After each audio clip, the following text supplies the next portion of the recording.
Join me for a wonderful discussion with Mr. Ugo Guaglino. Ugo is a consummate gentleman and a highly accomplished business person. He's now embarking on an extraordinary venture doing something fascinating out of Argentina. Based in Italy, Ugo is pursuing an entrepreneurial journey and making a positive environmental impact. This marks a special moment for the podcast as it could be considered our first green episode, highlighting entrepreneurship with a focus on sustainability. We had a fantastic conversation about this work.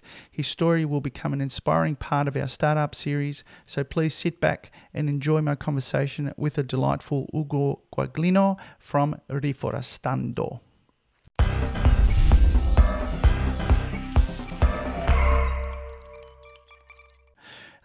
So how are you? I'm very good, thank you. Very good. It has been a very intensive weekend. Anne and I were going to leave for the cruise on Thursday. Right. So you can imagine the amount of luggages that we are preparing. And One normally bag for you? Only one bag for you? The rest is Anne's. No, it's actually more than that, to be honest with you. But normally I would be the kind of person, but I was always laughing when my parents they were leaving for Argentina and they were starting preparing the luggage like a couple of weeks before, and I was saying, why do they do that? Normally I would be preparing my bag the day before, Mm, but in this case I understand that as we stay away 6 weeks mm.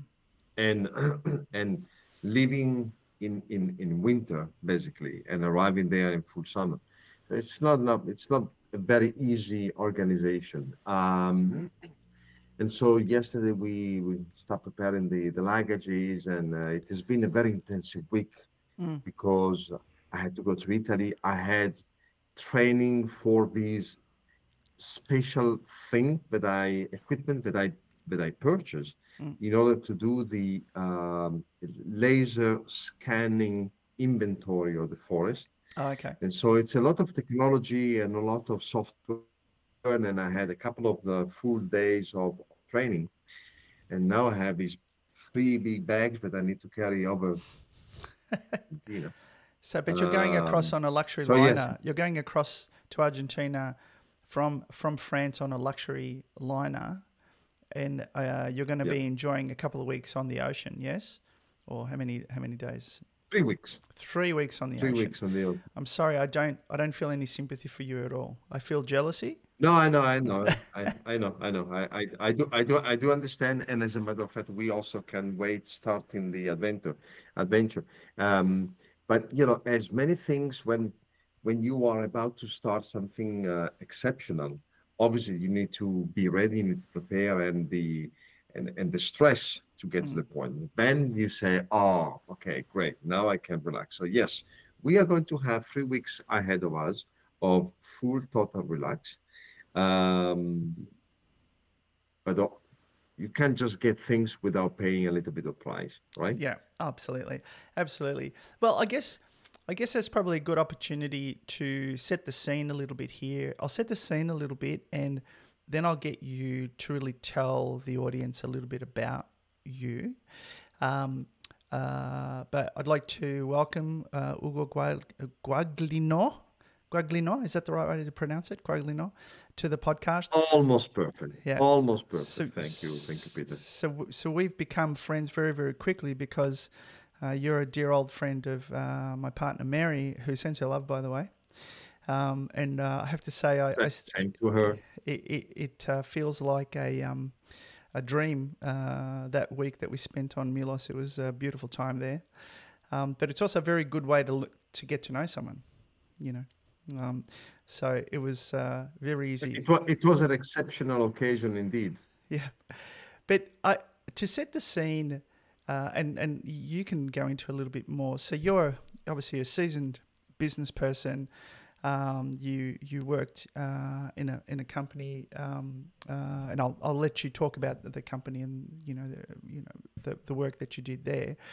But what I found it intriguing is that you're taking the leap into a new venture, which is completely different to the normally business people who have operated in a particular industry will set up a company in that industry.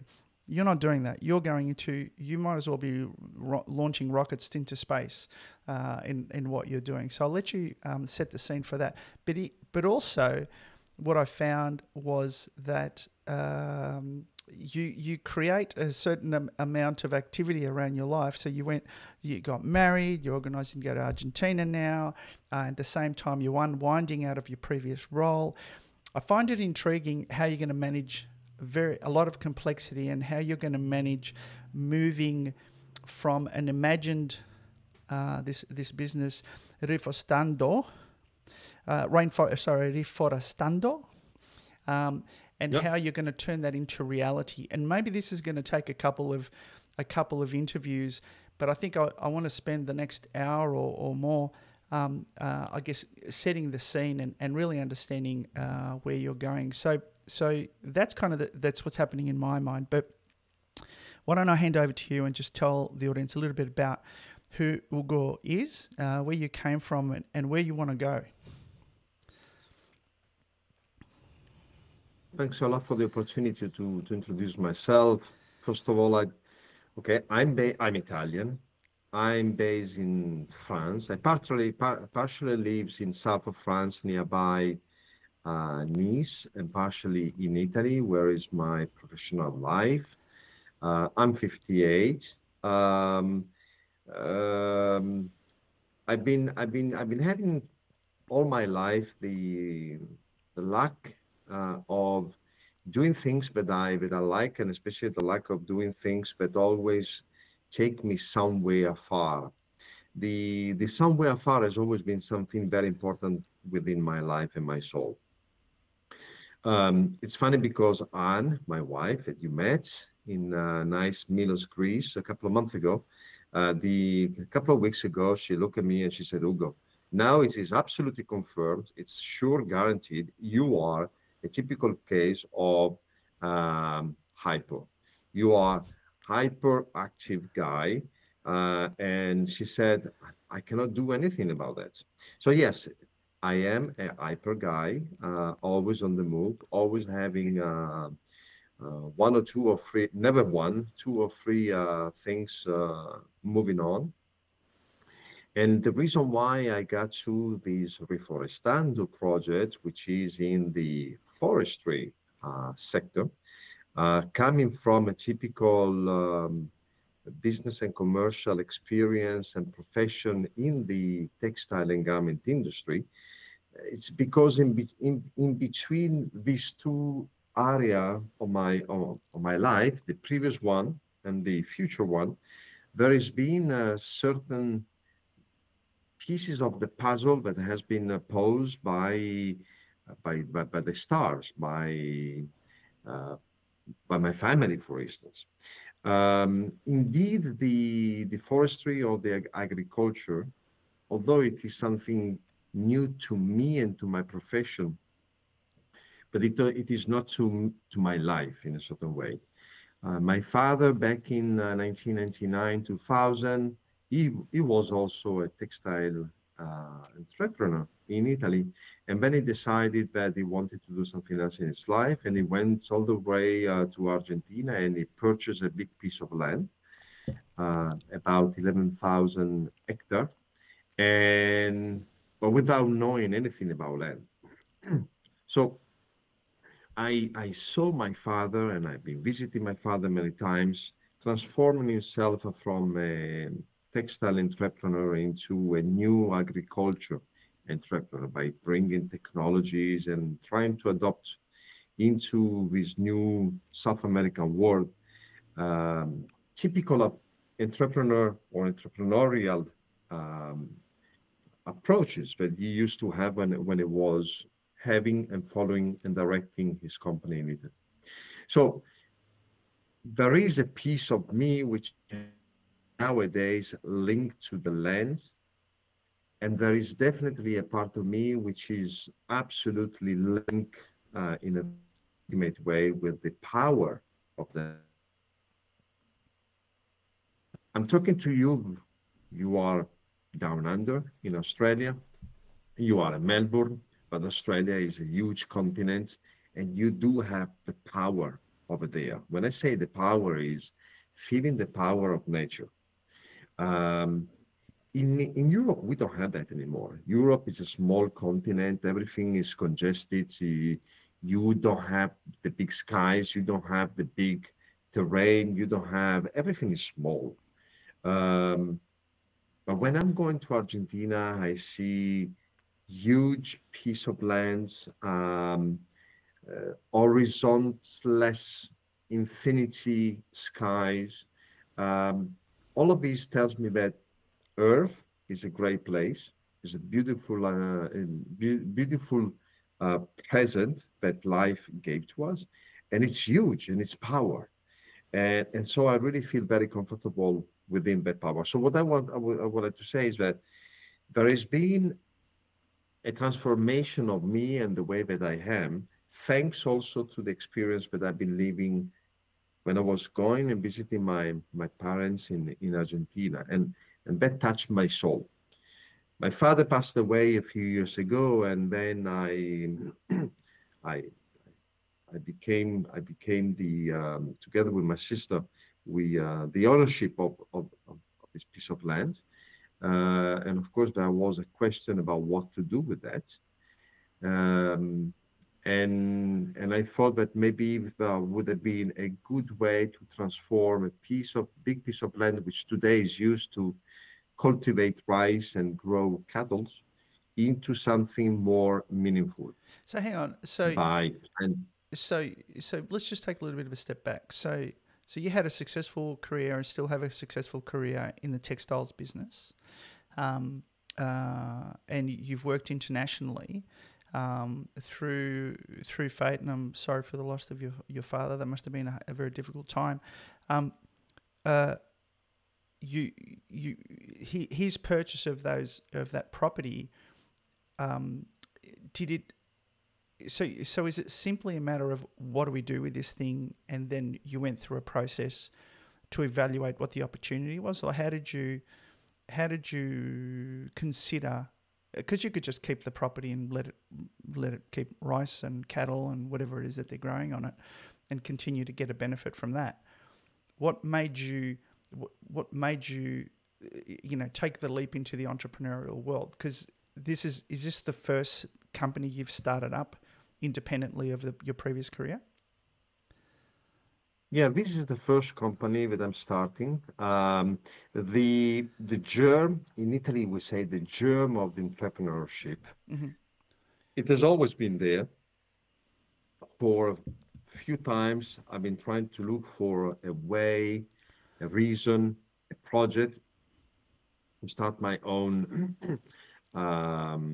way. Hmm. But I never really had the chance to have or to find the idea that really would make a wow. I don't understand. I don't know if you understand what you mean with the wow feeling. Okay, I never really had that. Yes, I had a few ideas, but never had the one. And one day I was actually in Argentina, and I was looking at this piece of land, and I said, okay, I need to find something to transform, and I just did not want to pursue the same model that we have been following for the past 20 years. I wanted to bring something new and something modern. And to be honest with you, I also wanted to find a way to um, take advantage of the big piece of lands in Argentina by capitalizing in an entrepreneurial way also here in Europe. Hmm. And useless to say that pre-COVID and after COVID, obviously the the needs and the sense of the protection of our environment have grown at a very, very high level across the world. And since already maybe 10, 15 years, we are listening every day that the environment is changing, that the temperature of Earth is growing, is rising, and there has been a commitment with the COP21 in Paris in 2015 to reach or to maintain a level of temperature increase by 2030. Um, And so I said, okay, maybe I can do something, and I can do something within the space and horizon that we have in Argentina. So my idea is to create what we call un pozzo verde, we say in Italian, which is uh, a green how can I say, wheel, green Mhm. wheel. I think it's called in English too, meaning that a big area of forestry, which as it is big and all together in the same place, it is so much more powerful than having small little plots of forest Mhm. left and right. So, so would it be fair to say that the motivation wasn't money, but it was a ideology, or it was a change in your values as a human, as a person, who, whether it's a stage of life or as you've realised that you know how precious the planet is that's what's motivating you? I would say that without forgetting the what normally drives an entrepreneur, which is obviously also for the top line and the bottom line at the end. But yes, I I I married ideology to do something Mm-hmm. and to help within my small power to do something for her. Mm-hmm. Um, Again, you've been traveling in Europe. You were in Europe a couple of months ago Mm-hmm. with us, and you saw that there is no space over here anymore. Mm-hmm. So everywhere that, especially in Italy or in France where I live, everywhere where you look at, there is a building, there is a factory, there is Wow. chimney, there is something. There is no place anymore where actually a human being can try to recreate and reproduce um, areas that can only be used to heal Earth. Okay, Mm-hmm. there is no place. So it's as simple as that. So, but as we do have the place in Argentina, it's like there is huge and great area also in Australia. But as in Argentina, there is huge area of land, and especially extremely powerful, lot of rain, lot of possibility to grow things. So why not planting and growing trees? Okay. Because trees is the only unique, most cost-effective way to actually compensate CO2 Mm-hmm. and to lower the carbon footprint for any company. So the idea is, okay, I do have the land. I can do an unsophisticated operation to apply a sophisticated traceability on tree and forest. So this is where you get Um, into carbon sequestration, carbon credits, and all that sort of thing. We'll get to that. Let me understand the leap from the aha moment, what we call the aha moment, or the germ of the entrepreneurial idea, where you went, this could be possible. But at that point, if I'm not mistaken, you have some land, a big amount of land, obviously, a big amount of land, and you've got options: do nothing, do something. If it's something, what is it you're going to do? And so you got to this thing, which you can describe a little bit more. But how did you take the idea? Because an idea is like, let's be honest, everyone has ideas. How did you make an evaluation to say this could work? I think this feels right, and the economics look right to me, and I think I can sell this, and I think I have the skills to do this, and I think it's going to need this much money. How did you get to the point where you committed to get married to this as well as Anne?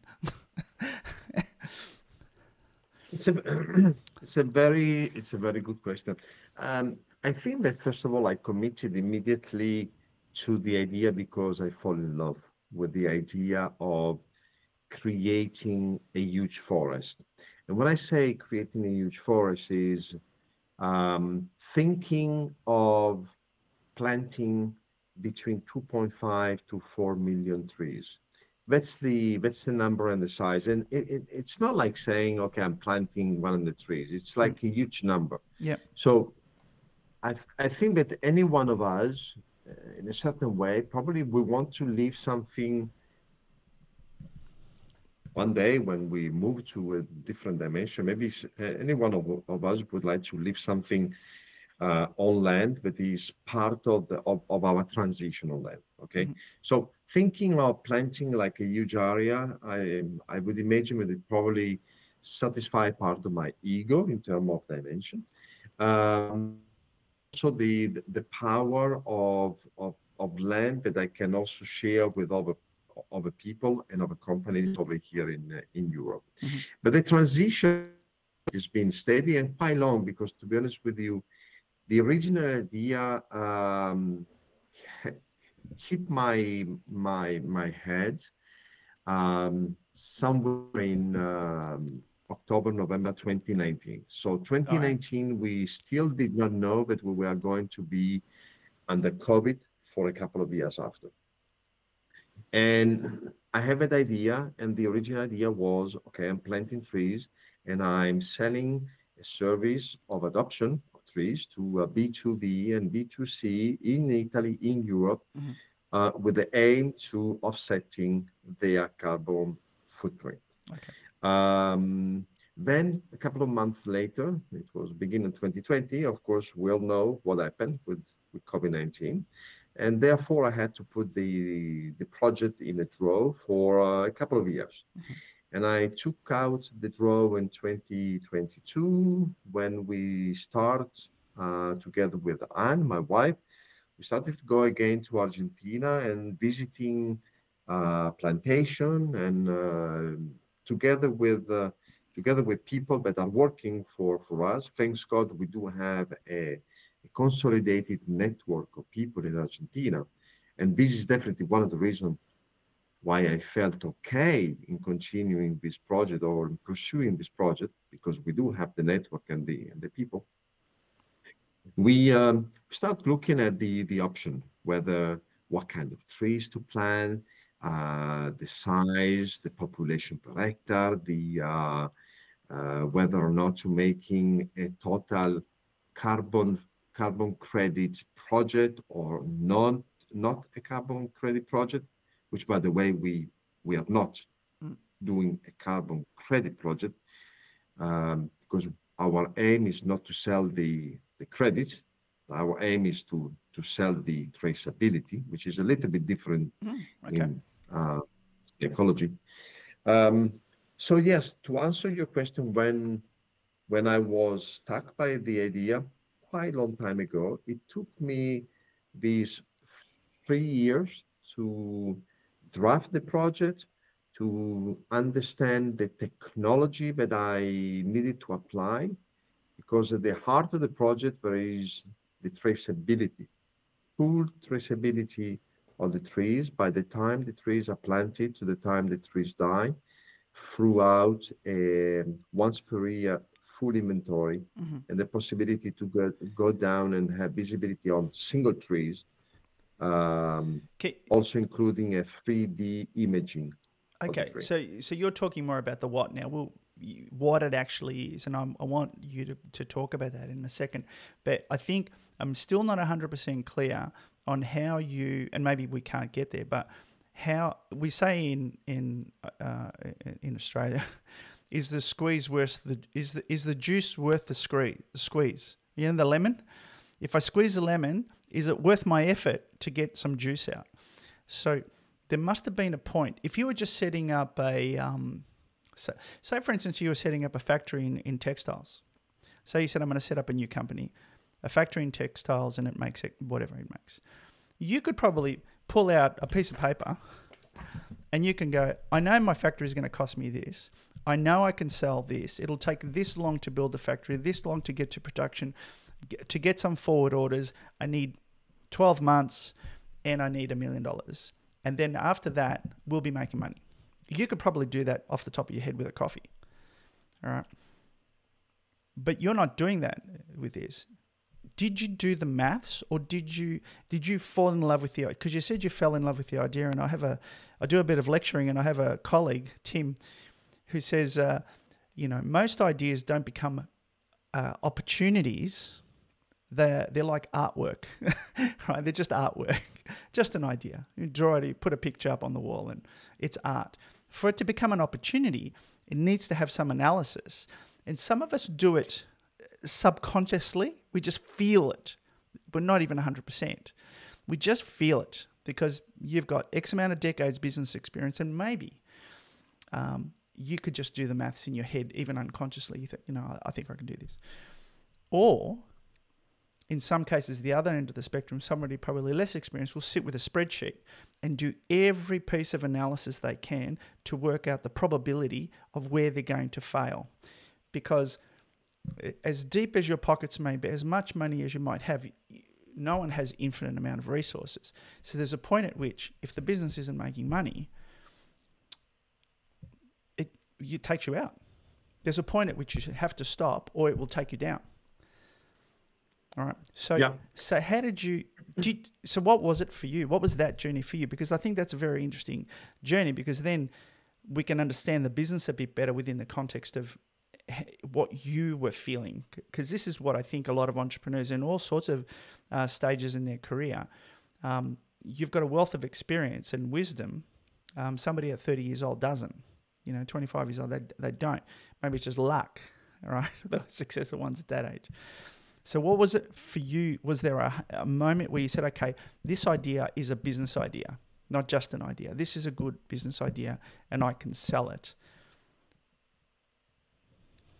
First of all, obviously, after I decided that that was the idea I wanted to follow, every single step, at least as many as I could imagine, have been put in place to make sure that the business is solid economically. I will come to this point later, but um, to answer to your point, I think that the first the main process that I went through after I had the idea was to make sure and verify that the technology was out there, available, to satisfy what the level of service that I want to give in future to our customer. Mm-hmm. And what is this level? The level is full traceability to the single tree throughout the life of the tree, which is normally between,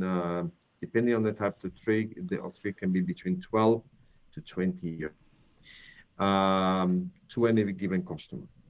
And the technology is there. At the beginning, I was following a different type of technology. And after making some tests on the site, I discovered it was not the most convenient. When we researched other type of technology, we found free technology that combined can give me the level of traceability and quality of sharing to the customer. So first of all, I needed to verify that the technology was there. And once I verify, I needed to verify that the idea was also potentially received by the customer, and setting up the right value or value proposition to the customer, and therefore verifying that the economic comes back. Okay. And all of this has been done. Okay, so let's dig in on that, because I think that's very, very important now. So you've said you're not selling carbon credits, you're selling traceability. Explain to me exactly what that means, and then explain to me how you verified that there would be demand for that. Because I've never heard of selling traceability. I'm not in the industry, but it's a very new concept to me to sell the traceability. Why would somebody buy traceability, and how did you verify that there would be buyers for that? And what is it? Like, how do you productize traceability? Well, let me start by making maybe a one or two step back. First of all, year 2015, there was a COP21 signed in Paris, and every single country signed the Paris COP21, made a deal and took a commitment. And now the commitment is going down to the individuals and going down to the states, is going down to the companies. Okay, so we have to reach a level of carbon offsetting and a level of carbon offsetting. So basically, we need to get to carbon zero, okay, by 2050, and we have an intermediary step by 2030. So there is a huge pressure, at least in Europe. I'm not sure about Australia, but in Europe, the pressure is very, very strong to all the companies to to lower their carbon footprint. Yep. And also, starting 2025, also implementing and including their ESG activities into an ESG balance sheet. Okay, Right. so that means that they need to demonstrate, every single company, starting 2025, all companies with a sales turnover of 40 million euro, about 50 million US dollar, Yep. and up. So they have to demonstrate what they are doing in order to lower their carbon footprint. Yep.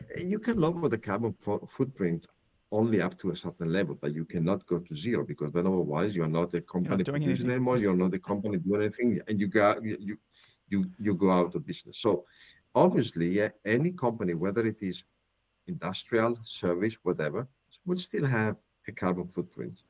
Um, what once you have done every single possible to reduce your carbon footprints by sort of industrial activity, then there is nothing else much that you can do if not compensate carbon footprint. So obviously, the first activity is for a company to reduce it, and Yep. then the company have to compensate. There are not many ways to compensate carbon footprint. Forestry is the most natural one, is the most cost effective, but it's also require understanding and knowledge. So very easily today, you are a company, you know that this year you have an exceeding of, I don't know, 1,000 tons of carbon CO2. So what you are doing, you are going out to the market, and you buy carbon credit. Mm-hmm. It's very simple. You buy off the racks, but there is no traceability, and there has been up until now, and so many scandals around the carbon credit because very little traceability. Oh, okay. So what Um, you're so if I can just read that back to you, so I know I'm understanding you. So when you're saying, you can go out and buy carbon credits, so you can, but the authenticity of those credits is in question.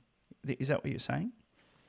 The fact that they are legitimately one ton of carbon or however many you bought is questionable, because maybe at the back between the tree growing and the information being received and those credits being turned into a contract or a purchasable item, they may not be as they. So there's a question there. Whether it's a government one or whether it's a free market, there's a question mark there. And is that what you're trying to address with the traceability? A system that verifies the claim? exactly. Not only a system that the client can use to verify the activity, but also a way to enable a given company to really show for instance, to their consumer Mm-hmm. that they are taking a proactive action in doing something that is there, Mm-hmm. it's real, it exists, and it will be there for time. Mm-hmm.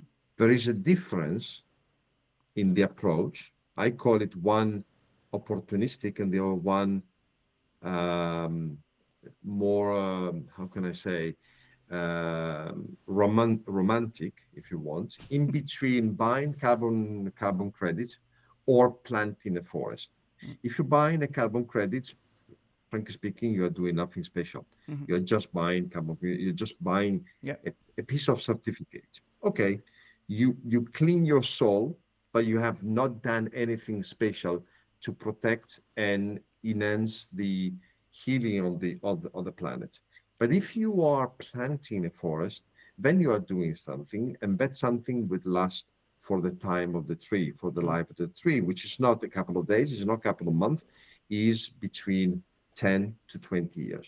So obviously, to plant trees and to plant trees in a way that you can really create these green lagoon, which is needed in order to generate sufficient level of oxygen and absorbing sufficient level of CO2, you need to have huge extension, huge piece of land, Mm-hmm. okay, and planting millions and millions of trees. And you don't find this type of free land in Europe, doesn't exist anymore. So Argentina has the availability of land, and also Argentina has the availability of finding scalable um, piece of land. If today I need 1,000 hectare more or 5,000 hectare more, I can find them easily in Argentina, nearby where we are. And because when I say nearby, because the type of traceability operation would require sophisticated engineering and I'm going to say engineering and professional people Mm-hmm. that can use these quite expensive technology that are out there to go and doing the reading on the forest as the forest grow. Mm-hmm. Um, so the how can I say the there are certain parameters which are absolutely needed. The first one is you need to have big space, okay, and can't find in Europe. So I'm sorry, guys, we need to be in Argentina. But when we will be going to a given customer and hoping the customer want to pursue the more romantic way, which is yes, I want to do something positive Mm. because I want to tell a story to my consumer and say, oh, wait a second, I'm not just simply buying carbon credit. I want to show you that I'm doing something. So it's an But to alternative. show It's an alternative to exactly the to company. show that the company is doing something, we as Reforestando, we need to provide to them the possibility to touch with their hand and fingers Mm-hmm. the activities that they're doing.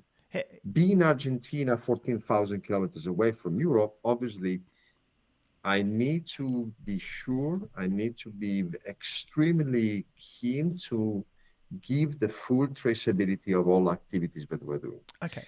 Fire protection system, the weather Right. condition, where the trees has been planted, the picture of the tree, where it has been planted, and once per year showing the growth of the tree throughout the combination of three technologies, which will enable the customer from their access to the platform to have a clear picture of the of the status and the health of the forest. So, is there are there competitors doing this out in the marketplace, or are you the first? Now, there are already, of course, services like these, especially here in Europe. Few companies in Italy and a couple of companies in France, one in Spain, but they are already proposing the service of adoption of a trees. But as they do not do that operation on their land, they are outsourcing to multiple parties throughout the world, which Right. means that you are a company ABC, you want to adopt a tree, you give some money to one of these service provider. You don't know exactly where your money will go, and even if you know, you will not be able to have the traceability of your trees and follow your trees You can't throughout see. their life. You can't see. And in the majority of the case, the service provider would also tell you, oh, good, you purchased today one of the trees. Your carbon offsetting is equal to, like an example, 1,000 kilo, 1 ton. Yes, but it is a mathematical calculation of the potential carbon credit within 10 years. Mm-hmm. But they are selling to you the carbon credit, the carbon sequestration today for a period of 10 years, which have not yet happened. Mm-hmm. We want to take the project the other way around and say, okay, today we planted the trees and your carbon sequestration today is 5 kilos. Next year is going to be 15. The year after is going to be 25, and so on and so forth, and really sharing the real carbon sequestration year after year. Mm-hmm. So you're buying it. I guess you're buying it as it's being sequestrated, rather than projecting forward and as the risk associated with that. Exactly. So can I ask? Exactly. Did you validate? And so, do you understand what I mean when I say validation of demand? So how did you check that that there would be a market for this? That there would be customers who would part with money for this, as opposed to normal carbon credits. And if you haven't done it now, how are you going to do it? Like, because you No, might no. assume that they're. Once, yeah. Once I validated that the technology was there, available, even if costly, but available to sustain the my dreamy um, project, and my dreamy project is to plant a forest and to provide and guarantee food traceability. So once I validated that's possible, then I turned to consultancy agents Mm-hmm. in Turin, Italy. I explained them my project, and I said, okay, now we have to go to market and and and check whether or not the conditions are there for the market to be positive for when we start. So we went through two level of marketing studies. In total, we have been contacted 1,850 companies in Italy, divided into two lots. One companies of 100 between 20 million euro sales turnover and 100 million of sales turnover, and one of companies between 500 million of sales turnover and up. And in total, the consultancy company made about 50 to 60 interviews. And all the interviews and all the results were extremely positive. But sorry, because we want to make very sure that our company want to be, I, I call it to be fair and to be honest.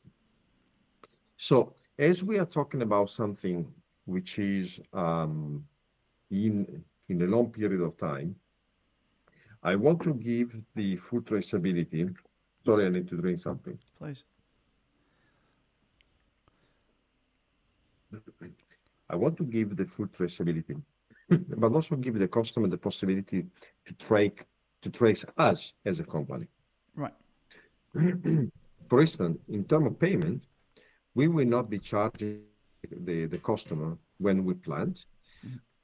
We'll be charging the customer 25% when we can prove to the customer that their trees has been planted with a geopositioning and an image of the tree. We'll be charging the company um, an extra part of the deal when we can associate their trees to their accounts. Mm-hmm.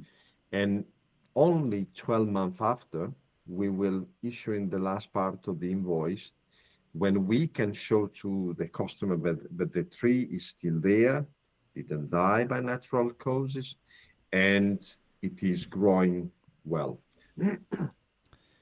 This concept of billing throughout the time was very much appreciated by the customer, because basically I'm playing a very honest card over here. Mm-hmm. And I'm saying, you committed to plant with us, and I want to commit with you that not only I'm planting the trees for you, but I will be taking care of the trees for you. If the tree dies within the first 3 years, we will be replacing the trees for free, for instance. Um, and and I don't know if I answered to your question, but basically we went through this level of 2 layer of market research, and the answer and the result were extremely positive, Okay. exactly because the approach of committing to the market, and also show to the market that we are not simply going to bill and then not following. So I mean, I Um, guess that's sensible given where you're at, where initially you think there will be demand here because I think there should be, and then you go and do some market research, and the market research says, yes, there is interest in this product. And then how I would describe validation is that when you've given the product to your first 3 or 4 customers, and they have checked the system, and they have signed a piece of paper saying, yes, this works, and I'm also interested in buying it now because I've seen it working. So that's what I call validation. So that's probably the next step. But it sounds like you've done everything reasonable to confirm that demand is there. And I think it sounds like you're, I guess, playing with the business model too, in that the competitors are selling the systems, but they're not taking responsibility, if I'm not mistaken. Whereas you're selling it as a service rather than as a technology. You're selling it as an end-to-end service. So they're more in control of everything. Exactly. That's the difference in between being a middleman and not having the full visibility, and being a production company. We are a production company, and our production is preparing the ground, making sure that the trees are planted well, and especially doing the maintenance of the forest throughout the life of the forest, which is a commitment to the customer for at least 20 years. It's a big commitment that we... Yeah, so depending on demand, there's a point at which you sell all 11,000 acres in your property and you run out of trees to sell, a space. Yeah. So what do you do then? Or is there a plan around that? Yeah, that's, well, first of all, I would be very, very happy when we approach that moment. But the big advantage of being in big places like Argentina, and maybe Australia could be similar, but it is that it is scalable. So I have 11,000 hectares now, and I need 1,000, 2,000, 5,000 more. They are out there.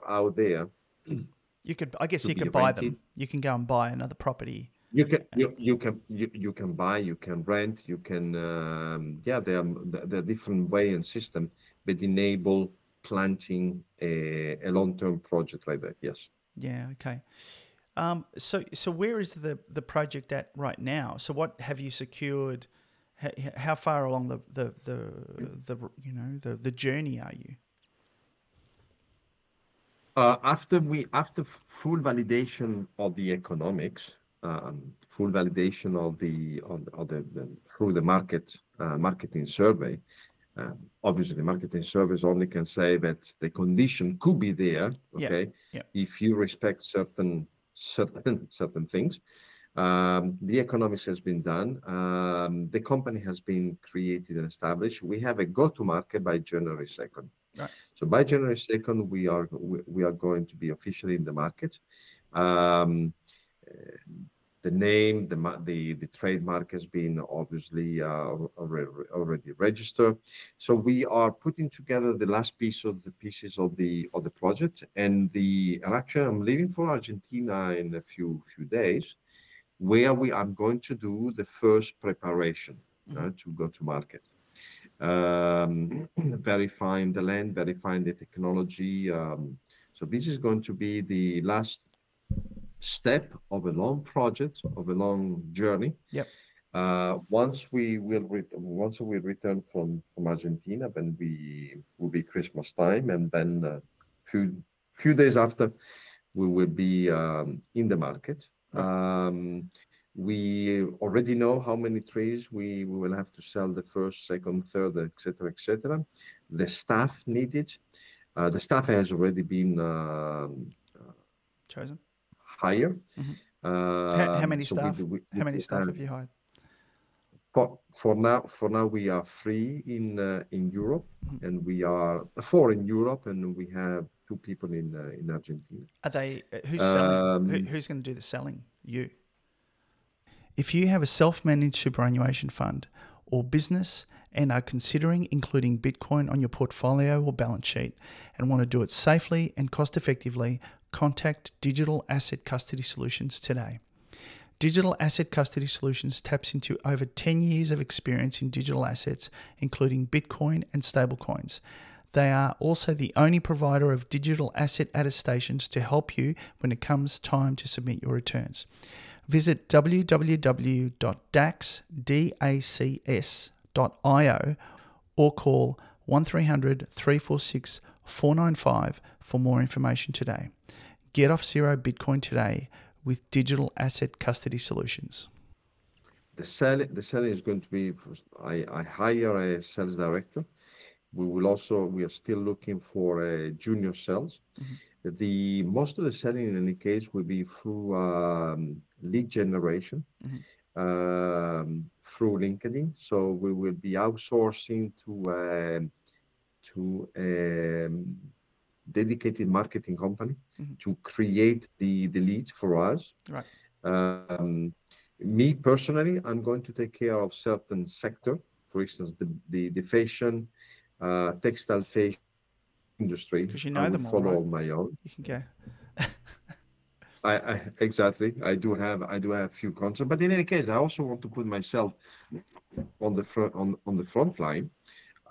Um, for all my life, I've been a salesman or a sales director, and I can't wait to roll up my sleeves and start by contacting people on via LinkedIn, picking up the phone and calling them, and especially try to share to them the passion, because I think the passion, the storytelling, everything that is surrounding and backing up this project, I think it's very emotional and very seducing. Mm.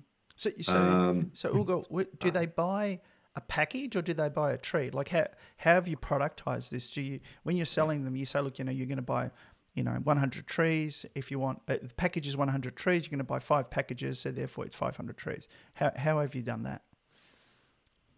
First of all, you don't buy a product, you buy a service. Right. The trees will not belong to the customer. The Right. trees as tree, as capitalization.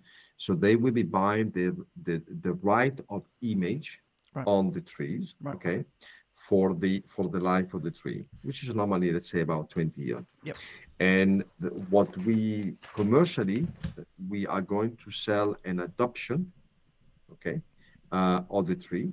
So the customer will have the right on the tree, and that tree can only be sold to customer A. The same tree cannot be sold to customer B, and that's also verifiable because each tree has a tree ID.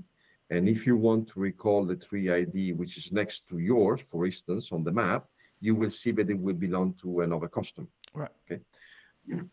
Um, there is a MOQ, there is a minimum to purchase, which is normally how many trees stands within 1 hectare.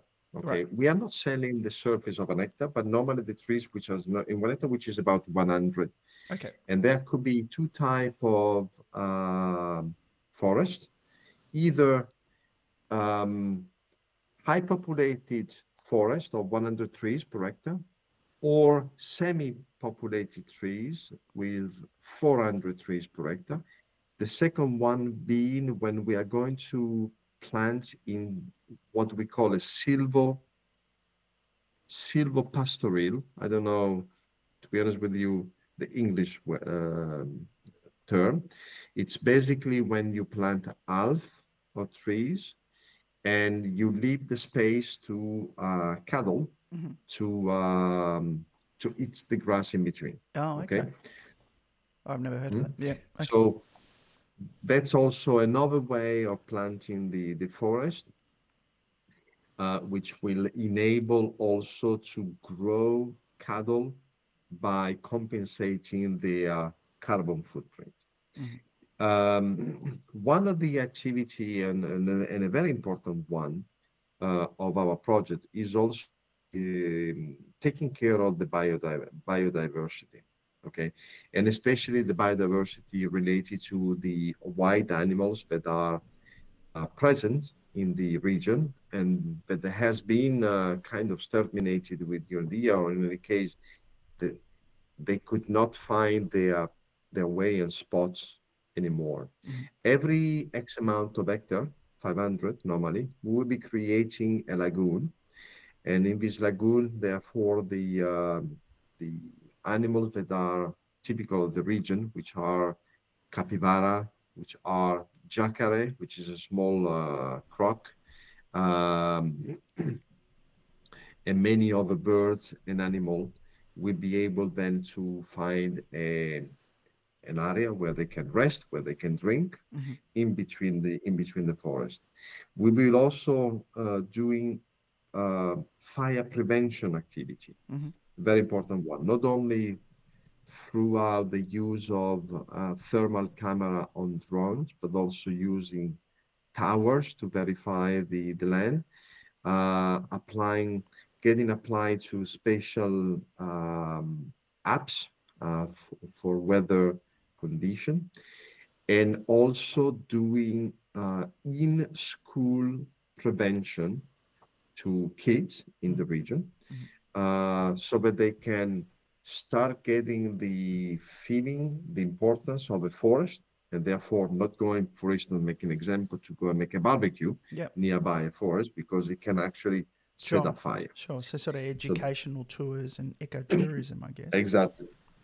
Um, so I guess they sound like stages going forward. So over the next 12 months, say from from January through, for 2025, what would you say would be, or even for the first 6 months of 2025, what are your main goals that you think you would like to complete successfully between now and then? What do you think you can achieve? Um, And I Definitely warn rolling. you, I'm going to warn you. I'm telling you, I'm asking you this because I hope that I'll interview you in 6 months' time or 4 months' time and Yeah, say, yeah. How did you go? How did you go?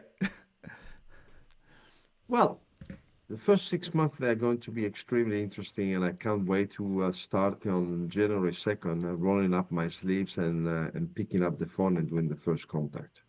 Um, I am absolutely convinced that the project is meaningful, and I'm absolutely convinced that if I can transfer the passion um, uh, to the customer, the idea that they can do something and actually, even if it is so far away, still being able to follow through their forest, Mm-hmm. okay, um, and that the cost of doing that operation is correct. Um, for me, there is no way for this project to fail. Mm. So the first 6 months is going to be extremely intensive. Of course, like any project that starts, is going to be a ups and down. Okay, Sure, of but course. um, the the first 6 months is going to be absolutely geared to being out in the market and selling, and trying to find the partnership in consultancy companies that can also marry our project and on their side propose our project to their customer. Okay, that are in the industry, that Yeah. are working in the ESG space. Yes, but for instance, typical consultancy company dedicated to ESG matters. Mm-hmm. Okay, we want to bring to them these projects for them to eventually repropose to their customers. So Mm-hmm. we are going to have direct sales and indirect sales. Right. Um, the the first year, 2025, is going to be proof of concept. Mm-hmm. It has to show, and I don't think that the first 6 months will show completely, but 2025 is proof of concept. And by October 2025, we already set a time to sit and review the entire thing. Mm-hmm. I know how much capital investment I can afford to put in this project. For the time being, I don't want to look at alternative capital to sustain the business. I first want to make sure that I can do with my um, with my capability.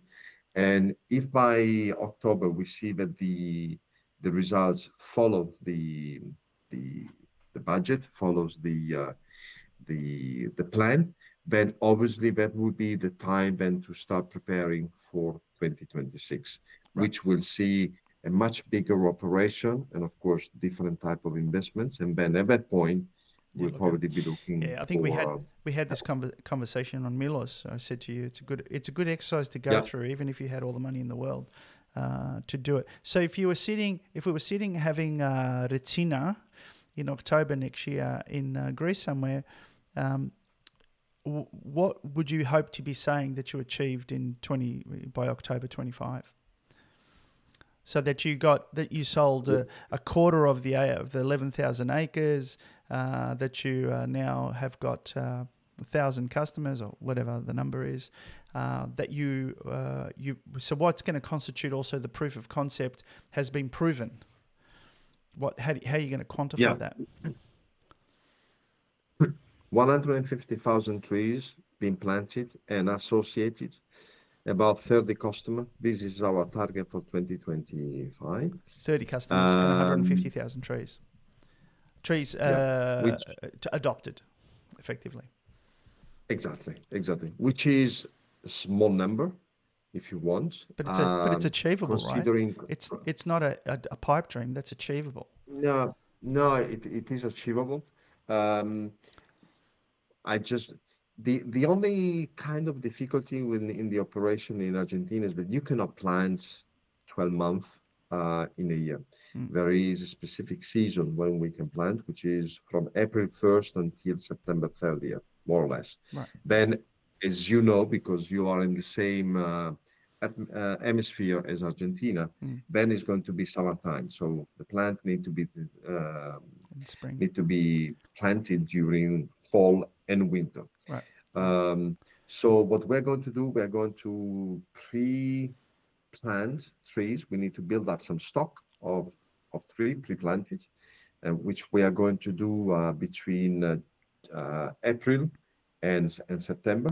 And I foresee that most of the orders and the confirmation of the order will come in the second part of 2025. Of course, the first part being needed in order to do the customer approach. Right. Right. Okay. I think there's some good targets. And would you have to increase your staff by then? Do you think, from what you've got now? Yes, we are going. Yes, we need to increase the staff, especially in the IT area, because the IT is definitely a very, very important part. The system that we are using require very sophisticated software to basically what we are going to do. We're going to use a technology called point cloud, Uh-huh. which is a laser scanner that will scan the forest from the top down and bottom up. Okay. So how does And that go these out? Is it in a drone or is it a camera going it through? is on a drone when you do the scanning from top down, Mm-hmm. and it is basically we're going to walk through the forest. Actually, we're going to ride a horse through the forest, also in order to have ourselves a very, very low carbon footprint. Mm. Okay. We could do that with a pickup or with Yeah. but we're going A to use tractor. horses Yeah. to go through the forest and scan the trees, every single trees, in order for the software then to generate a 3D image Mm-hmm. of the tree. And on top of that, we're also going to use a third technology called photogrammetry, which basically will verify throughout the creation of millions of pictures Mm-hmm. the the they call it photo mosaic, Is that okay, like of lidar? the forest. Is that like lidar? Is that using? It's a LiDAR, exactly. It's The like a. LiDAR, the LiDAR is actually the technology at the base to do the top-down scanning, and the SLAM is the technology to do the bottom-up. So basically, it is a combination of the three technology, Mm-hmm. LiDAR plus SLAM plus photogrammetry, Right. that will enable the software Mm-hmm. to generate a 3D image of the forest or the single tree. So that becomes an asset that the business can then rent out, I guess. You can use it for other purposes. So another company, if they want that sort of Yes, data, can come to you and say, I'd like to rent that data so I can use it for my other business that has nothing to do with your business. To rent the data, I don't know, but as the technology require very high costly capex investment, Mm-hmm. the material we the material that we are acquiring can also be used to do other type of activities and services in Argentina. Okay. So not to renting the data, but actually to using the material to do different type of job on site. Is that for your business?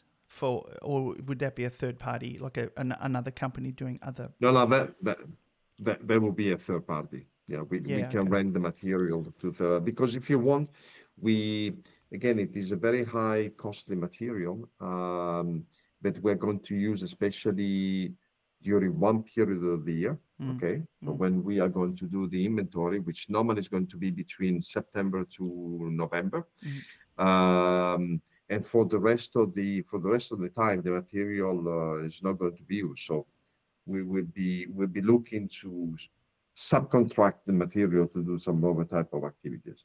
Okay. That is Okay. also going to be a second source of revenue. Yeah, okay. All right. Well, I think that might be a good point to end at least this chapter, or this chapter in the project. Um, do you want to give some information to any listeners who want to get in contact with you, who are interested in the project and want some more information, and how they might reach you? Like how would they get in touch with you? Yeah, first of all, the company name is it's Riforestando, which in Italian means reforesting. So whoever is interested, on although we are in Italy, we can sell the concept to any companies in the world because as long as the customer sits on one of the 147, if I will remember, countries that sign up at the COP21 in Paris 2015, Mm-hmm. then any one of these countries can actually accept carbon offsetting activities in any one of the other countries that sign up in Okay. Paris. So they can find me at reforestando.com. Reforestando being spelled R-I It's okay. F-O-R-E. I'll put it Water. on the show notes. I'll put it on the show notes. No problem. Excellent. Perfect. And Perfect. there's a contact us page there, I presume. There is a content, and especially what's very interesting, we put as we want to play the card of the full transparency to our customer. We really work very hard in creating the FAQ page Hmm. with any kind of potential question and answer. Hmm. We really want to be extremely transparent to Hmm. the customer Okay, for the operation that we're doing. fantastic. Now, do you want to say a few words in Italian or French for the customers who might be interested from those countries? Show off your language skills a little bit, Ugo. Grazie mille grazie pour invito. Merci beaucoup pour ton invitation. As a matter of fact, the project started in the market 2025, and most likely to expand in other European markets starting 2026 or 2027. The French market being the second one. Okay. But also the model of expansion in the market is going to be probably throughout the sales of the master franchisee All right. in other countries, because what I want to do with Reforestando is also creating the branding. Right. I want to value the project and I want to value the branding. Mm. Ultimately, I would love to have um, Reforestando being set in Italy, Spain, Germany, France, and other European countries. And the potential is huge. Just in Italy, for instance, we have about 52,000 companies, potential customers, Mhm. 5,450 of which have more than 50 million euro of sales turnover. So the number of potential customers is very, very interesting and big. The type of industry, it's the same. We can sell the service to any type of industry. Um, so and the targets being set by the European community are very, very strict. Mhm. And so I think that it's going to be uh, it's a good time for a company and a project like our. Obviously, there is going to be competition, old and new coming up and popping Alternatives. up. Yep. I just want to keep the target very, very straight ahead of me and keep going. Fantastic. You know, beside the boring part of trying to explain the project, but in reality, um, throughout my career and life, I had the chance of living in France, living and working in New York, living and working in Hong Kong. And if there is one thing that I learned by working and living in the States is that um, almost everything is possible. Okay. Absolutely. Um, you need to plan and look at potential hiccups and roadblocks, but start, just start Just and start go, and keep going. respond. And when the problems pop up, if they're too And big, break them up into little exactly, pieces and then solve. And if they don't work, then solve it another way. And if it doesn't work, solve it another way, and eventually you will get it. But it's just about being tenacious. I think having a clear but vision, which I think you have, and you struck me as a very tenacious man anyway. So I think that's in your DNA. thank you. And I wish you all the best. But I would say to you that I will be inviting you back in 6 or 12 months, whenever you want, and tell us how it's going, and we can document your journey. Okay, so I hope you enjoyed my conversation with Ugo. He is a delightful human being, and power to him for doing something that has the environment and the Earth's future in mind. We wish him all the best of success, and I look forward to interviewing him again, and ideally in about 12 months, hopefully out of Argentina. So enjoy your day, and thank you for listening. This is Entrepreneurship with Christo.